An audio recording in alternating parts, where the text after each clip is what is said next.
As the Independent National Electoral Commission grapples to conclude the 2019 election across the country, President Muhammadu Buhari on Wednesday presided over the Federal Executive Council meeting.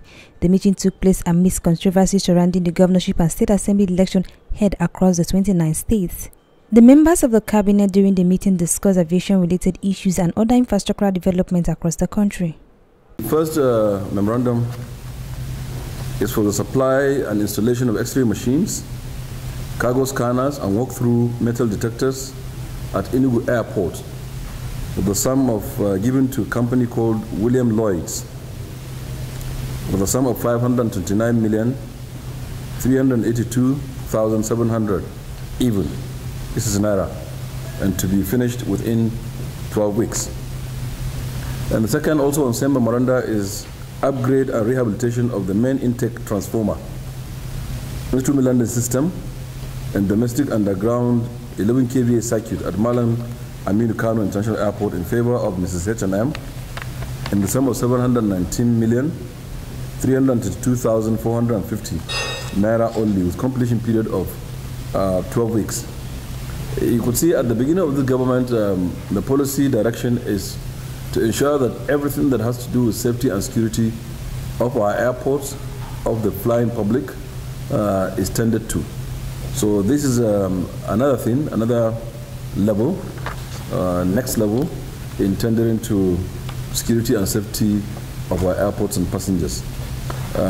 Again, also, there is a memorandum on the award of contract for procurement of security and safety projects at nation's airports, phase 2, which includes supply and installation of X-ray screening machines at Nnamdi Azikiwe International Airport, Abuja, and also Malam Aminu Kano International Airport, and then Port Harcourt International Airport, Port Harcourt. And this is in favor of a company called Mrs. J Marine Logistics, and is for 4,053,955,500 naira only. And all of these is geared, like I said, towards security and safety of our airports and flying public. And this is in line with the ICAO, which is International Civil Aviation Organization standard, recommended and standard practices of ICAO. And Nigeria had done very well in the areas of security. When we came, Nigeria was scoring about world average, which is about 60%. But since then, since this administration, we've gone to 96.7% on security aviation. And also, within the next, by May, we'll be scoring above 98 in security and also above 98 in safety. And this is an audit from International Civil Aviation Organization, ICAO. And that is the focus of the government policy on aviation, to be sure that we are safe and we are secure before every other thing. And at the same time, of course, tendering to needs of passenger comfort and facilitation, as is evidenced in the various airports that we have commissioned, finished and commissioned. And the last memorandum that was taken is in favor of Minna Airport terminal building, which was abandoned since 2012 for lack of funding, and they came for variation, and the variation has been approved by council, and we will be paying 622,544,326 and 17 kobo to Mrs. Dari, who is the company handling it in Minna, and to be completed within 12 months. So this project will be delivered within 12 months, and the money funding, 622 million, has been approved by FEC. However, gentlemen of the media, may I take the opportunity to explain via your sources regarding the 737, Boeing 737 MAX 8 and MAX 9 that has been in the news recently. Those of you who followed my tweet, I tweeted that there is no cause for alarm, as no operator in Nigeria is using that type of airplane. And the Civil Aviation Authority, whose mandate it is to issue advisories, has already issued the same advisory that nobody should fly into Nigeria or out of Nigeria using 737 MAX, pending the determination of the actual cause of the crash in Ethiopia, and also pending the outcome of the response of the manufacturer himself, which is Mrs. Boeing. Regardless of the enormous safety records by these machines, 737, it has caused concern for the world of aviation. And you know, aviation is universal. Aviation is one. There is no aviation B. And therefore, whatever affects one affects the other, because this craft will be flying in and out. So we have issued directives that no operator with 737 MAX 8 or MAX 9 should operate into and outside of our airports. And this is being carried out. And to say that regarding the orders by some airlines like Air Peace and ARIC as reported, whether those orders were confirmed orders or intents, it is to the knowledge of the ministry that they will be here in this country within the next 2 years or so. And of course, this is period enough to sort out whatever problem is there with that particular airplane. And the world of aviation will not be sleeping, just as we are not here in Nigeria. We'll be looking at all of these issues and come back with them.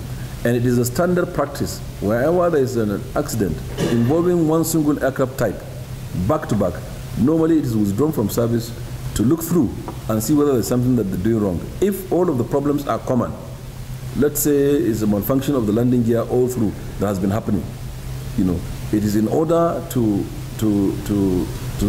keep the aircraft on ground and to try to go through and confirm and verify whether that is a problem and issue a directives worldwide for everybody operating that type of airplane to fix it. So therefore, this is also not a different case, and we pray for the soul of the departed, and also pray that our industry continue to be safe and secure, and we promise you that we are alive to our own responsibility, which is securing lives and property as a government. Thank you. Thank you very much. Questions? Well, for a facility in the sum of 64,750,000 euros for a national urban water sector reform project in Kano State. The project is to improve the living conditions of up to about 1.5 million people in the greater area of Kano by improving access to quality water, and also we're seeking to improve the financial viability of the water board by increasing its revenue and enhancing its governance framework. The project is to rehabilitate and build the infrastructure needed to increase access to water services to populations in Greater Kano, and to help improve key sector reforms to ensure the sustainability of the project. The Kano State Ministry of Water Resources, through a state project management committee, is to implement the project.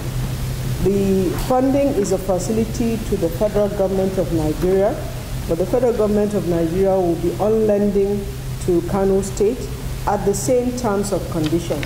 This facility of 64,740,000 euro is from the French Development Agency, and the terms and conditions of the facility is that, one, it is at an interest rate of 1.02% with a repayment period of 20 years and a 7-year moratorium period.